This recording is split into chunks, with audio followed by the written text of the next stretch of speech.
வணக்கம். சினி மினிமினி. நடிகர் திலகம் சிவாஜி கணேசன் கதாநாயகனாக நடித்த ஒரு திரைப்படம் முடிவடையும் நிலைக்கு வந்து இன்று வரை திரைக்கு வராமலே நின்று விட்டது.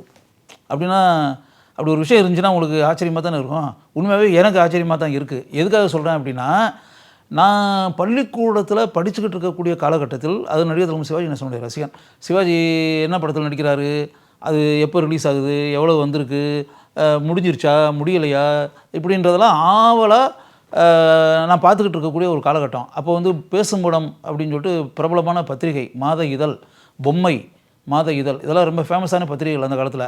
அந்த பேசும் படம் பத்திரிகையில் அந்த திரைப்படத்தினுடைய விளம்பரம் வந்து ஃபஸ்ட் பேஜ்லேயே போடுவாங்க. அப்போல்லாம் விளம்பரம் வந்து முதல் பக்கத்திலே அட்டைப்படம்ன்றோம்ல, அது விளம்பரத்தையே போடுவாங்க. அந்த திரைப்படத்தினுடைய பேர் ஞாயிறும் திங்களும். படம் பேரே அதுதான், ஞாயிறும் திங்களும். அப்படின்னா அந்த படத்தை பற்றி செய்திகள்லாம் அந்த கால பேப்பரில் வரும். தினத்தந்தி, தினமணி, மாலை முரசு, இப்படிலாம் பேப்பர்களில் வந்து அந்த படத்தினுடைய செய்திகள்லாம் வரும். சிவாஜி கதாநாயகன், அந்த படத்தினுடைய கதாநாயகி தேவிகா. சிவாஜி தேவிகா நடித்த அந்த புகைப்படங்கள் இருக்கு இல்லையா, கருப்பு வெள்ளை அண்டு கலர்லேயும் வரும். கருப்பு வெள்ளை திரைப்படம் தான் அது. அப்படி எடுத்துக்கிட்டு இருக்கக்கூடிய ஒரு காலகட்டத்தில் இங்கே எங்கே பார்த்தாலும் ஞாயிறும் திங்களும் ஞாயிறும் திங்களும் ஞாயிறும் திங்களும் இந்த பேர் வந்து அடிபட்டுக்கிட்டே இருக்கும். இந்த படம் சம்மந்தப்பட்ட ஸ்டில்கள் பத்திரிகையில் வந்துட்டு இருக்கும். இந்த படம் சம்மந்தப்பட்ட காட்சிகள், படமாக்கப்பட்ட காட்சிகளை பற்றிய தகவல்கள் பத்திரிகையில் வந்து வெளியாகிட்டு இருக்கும். அப்படின்றதெல்லாம் அப்படியே பார்த்துக்கிட்டே இருப்போம். அப்போ வந்து சிவாஜி நிறைய வெற்றி படங்களை நடிச்சுக்கிட்டு இருக்கக்கூடிய ஒரு காலகட்டம் இல்லையா, 60கள். அந்த 60களில் சிவாஜி நடித்து அப்படியே பல படங்கள் 100 நாட்கள், பல படங்கள் 25 வாரங்கள் இப்படி ஓடி கலை உலகத்தில் மன்னராக சிவாஜி ஆட்சி செய்து கொண்டிருந்த காலம். அப்படிப்பட்ட ஒரு காலகட்டத்தில் சிவாஜி கதாநாயகனாக நடித்து ஒரு திரைப்படம் வேகமாக வளர்ந்து கொண்டிருக்கிறது அப்படின்னா சிவாஜி ரசிகர்களுக்கு எப்படிப்பட்ட ஒரு சந்தோஷத்தை அளிக்கக்கூடிய ஒரு விஷயமாக அது இருக்கும் அப்படின்றத நினச்சி பாருங்கள். அந்த ஞாயிறும் திங்களும் திரைப்படத்திற்கு இசையமைத்தவர்கள் மெல்லிசை மன்னர்கள் விஸ்வநாதன் ராமமூர்த்தி. அவங்க தான் இசையமைப்பு. அந்த படத்தினுடைய அனைத்து பாடல்களையும் எழுதியவர் கவியரசு கண்ணதாசன். அந்த படத்தினுடைய இயக்குனர் ஆர் சடகோபன். அந்த ஆர் சடகோபன்றவர் இயக்குனர் பீம்சிங் அவர்கிட்ட வந்து உதவி இயக்குனராக பணியாற்றியவர். பீம்சிங்கிட்ட வந்து நிறைய படங்களில் வந்து அசோசியேட் இயக்குனராக பணியாற்றிய சடகோபன் முதல் முறையாக அந்த படத்தை இயக்குகிறார். அப்படி வச்சுக்கோங்க. அந்த படத்தை சக்தி புரொடக்ஷன்ஸ் அப்படின்ற ஒரு நிறுவனம் அந்த படத்தை தயாரிக்கிறதுக்கு, அது படத்திற்கு கதை வசனம் எழுதியவர். அப்போது நிறைய படங்களுக்கு கதை வசனம் எழுதி கொண்டிருந்த பலம்புரி சோமநாதன், அவர் தான் கதை வசனம். அது இந்த படம் வந்து கிட்டத்தட்ட முடிவடைகிற நிலைக்கு வந்துருச்சு.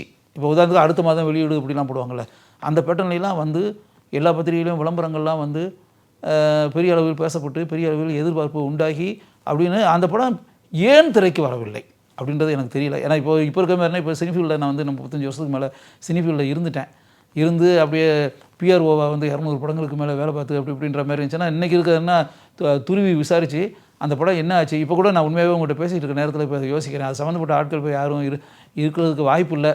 அவர் உண்மையாகவே அது என்ன ஏதுன்றது தெரிஞ்சுக்கிறணும். அது ஏன் ரிலீஸ் ஆகலை, என்ன காரணத்தால் முடிவடையும் நிலைக்கு வந்த ஞாயிறும் திங்களும் திரைப்படம் ஏன் திரைக்கு வராமலே நின்று விட்டது, அது மக்களுடைய பார்வைக்கு அந்த திரைப்படம் ஏன் வரவில்லை. நீங்கள் வந்து 2000 அடி 3000 அடி எடுத்து ஒரு 20% 25% எடுத்து பொருளாதார சூழலோ இல்லாட்டி பல காரணங்களாலேயோ அந்த படம் வந்து நிறுத்தப்பட்டு அப்படின்ற மாதிரி இருந்தால் பரவாயில்ல.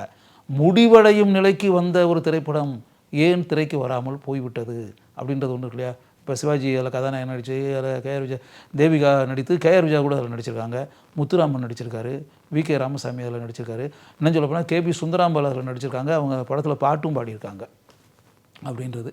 இதெல்லாம் வந்து அப்படி இத்தனை ஆண்டுகளுக்கு பிறகு அப்படியே யோசித்து பார்க்கும்போது சில நேரங்களில் இப்படிப்பட்ட நிலை வந்து எம்ஜிஆர் சிவாஜி 2 பேருக்குமே கூட வந்திருக்கு. எம்ஜிஆருடைய பல படங்கள் இதே மாதிரி ஒரு கால்வாசி எடுத்து முக்கால்வாசி எடுத்து அறிவிப்புகள் வந்து பூஜையெல்லாம் போடப்பட்டு அதுக்கு பிறகு படம் வராமல் நின்று அப்படின்றத எம்ஜிஆருடைய கலை உலக பயணத்துலேயும் நடந்திருக்கு. நடிகர் திலகம் சிவாஜி கணேசனுடைய கலை உலக பயணத்துலேயும் கூட இது மாதிரி பல திரைப்படங்கள் வந்து இப்படிப்பட்ட நிலையை சந்தித்திருக்கின்றன.